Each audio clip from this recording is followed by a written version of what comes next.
Good morning everyone. I hope आप सब अच्छे होंगे। आज के इस वीडियो में हम द फैक्ट्रीज एक्ट 1948 के सेक्शन नंबर 42 से 50 तक डिस्कस करने जा रहे हैं, जो कि हमारे इस एक्ट के चैप्टर नंबर 5 में गिवन है। तो मेनली जो ये सेक्शंस हैं ये वेलफेयर से रिलेटेड है। मेन ऑब्जेक्ट की बात करें तो इन सेक्शंस का मेन ऑब्जेक्ट है to ensure the efficiency of productivity and to provide basic welfare immunities. तो मेन जो इसका है वो आपको एफिशिएंसी, प्रोडक्टिविटी की एफिशिएंसी को बढ़ाना है, इंक्रीज़ करना है। दूसरा ये है कि बेसिक जो वेलफेयर एम्यूनिटीज़ हैं वो हर एक वर्कर को मिल सके जो फैक्ट्री के अंदर काम कर रहे हैं। तो जैसे कि आपको पता है कि फैक्ट्री एक्ट 1948 का मेन मकसद वर्कर के एक्सप्लॉयटेशन को रोकना था, उनकी हेल्थ, सेफ्टी और उनको वेलफेयर को अच्छा करना यहाँ पे इस एक्ट का मेन मकसद था। तो उसी से रिलेटेड यहाँ पे सेक्शन वेलफेयर से रिलेटेड हमारे 42 से 50 में गिवन है, जिसको वन बाय वन हम यहाँ पे कर लेते हैं।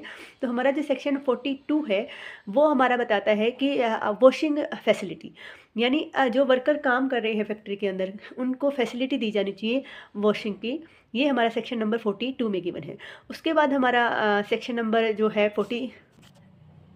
सेक्शन जो 43 है वो बोलता है कि फैसिलिटी फॉर आपका स्टोरिंग एंड ड्राइंग क्लॉथ, यानी फैक्ट्री के अंदर हर एक वर्कर को प्रोवाइड करवाई जानी चाहिए क्लॉथ्स को स्टोर करने के लिए और ड्राइंग क्लॉथ को सुखाने के लिए फैसिलिटी प्रोवाइड होनी चाहिए फैक्ट्री के अंदर। ये सेक्शन हमारा 43 बोलता है। उसके बाद सेक्शन 44 की बात करें तो वो हमारी बात करता है फैसिलिटी फॉर सीटिंग, यानी हर एक वर्कर को सीटिंग की फैसिलिटी, ऐसा नहीं कि वो खड़ा ही काम करते रहे, तो उसकी मशीन के पास उसकी बैठने की जगह हो, ऐसी फैसिलिटी अवेलेबल करवाई जानी।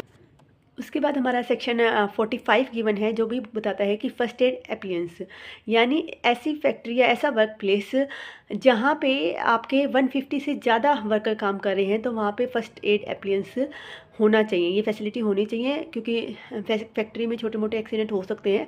तो अगर 150 से ज़्यादा वर्कर हैं तो फर्स्ट एड एप्लियंस होना चाहिए। ठीक है, ये बात हमारे सेक्शन नंबर 45 में ये बात कही गई है। साथ में इसमें ये भी कहा गया है कि अगर वर्कर की संख्या 500 से ज़्यादा है, मोर देन 500 वर्कर अगर फैक्ट्री में काम कर रहे हैं, तो एम्बुलेंस की फैसिलिटी भी वहाँ पे होनी चाहिए। उसके बाद हमारा आता है सेक्शन नंबर 46, जो कि बात करता है कैंटीन की। अगर 250 से ज़्यादा वर्कर काम कर रहे हैं तो वहाँ पर कैंटीन की फैसिलिटी होनी चाहिए, ये सेक्शन हमारा 46 बोलता है। उसके बाद हमारा आता है सेक्शन नंबर 47, जो बात करता है shelter, rest room and lunch room की। तो इस सेक्शन में बोला जाता है कि अगर 150 से अगर ज़्यादा वर्कर हैं तो वहाँ के उनके लिए लंच रूम या फिर आपका शेल्टर या रेस्ट रूम भी प्रोवाइड करवाया जाना चाहिए। लंच रूम मतलब अगर वो घर से खाना खा लेके आ रहे हैं तो वो वहाँ पे बैठ के खा सके, तो ऐसा उनको फैक्ट्री के अंदर ये फैसिलिटी होनी चाहिए। उसके बाद हमारा सेक्शन नंबर 48 की बात करते हैं। 48 जो हमारा है वो क्रचेस की बात करता है। अगर वुमेन किसी फैक्ट्री में 30 से ज़्यादा वुमेंस काम कर रही हैं तो 6 ईयर एज तक के जो बच्चे हैं उनको रखने के लिए आपका क्रचेस वहाँ पे फैसिलिटी होनी चाहिए। ये भी हमारा सेक्शन नंबर 48 में गिवन है, वेलफेयर से रिलेटेड जो सेक्शन दे रखे हैं फैक्ट्री एक्ट में। उसके बाद हमारा आता है 49 सेक्शन। यहाँ पे बोलता है वेलफेयर ऑफिसर। अगर हमारे 250 से ज़्यादा अगर वर्कर काम कर रहे हैं फैक्ट्री के अंदर, तो वहाँ पे एक वेलफेयर ऑफिसर भी अपॉइंट किया जाना चाहिए, जो कि देख पाए कि हाँ भाई सही से काम हो रहा है, वेलफेयर के लिए सही काम किए जा रहे हैं। तो 250 के ऊपर एक वेलफेयर ऑफिसर होना चाहिए, ये सेक्शन 49 बताता है। उसके बाद है power to make the rule, ये सेक्शन नंबर 50 में गिवन है। तो स्टेट गवर्नमेंट के पास पावर होती है वेलफेयर से रिलेटेड रूल्स बनाने के लिए कि किसी फैक्ट्री को एक्सेप्ट करना है, नहीं करना है, तो ये स्टेट गवर्नमेंट के पास पावर है। सेक्शन नंबर 15 में बताया गया है वेलफेयर से रिलेटेड। तो ये हमारे 42 से 50 सेक्शन कवर हो गए हैं। आई होप आप सबको समझ आया होगा। बाकी डिटेल में हम इसको हमारी नेक्स्ट वीडियो में पढ़ लेंगे। Please like, share and subscribe. Thank you.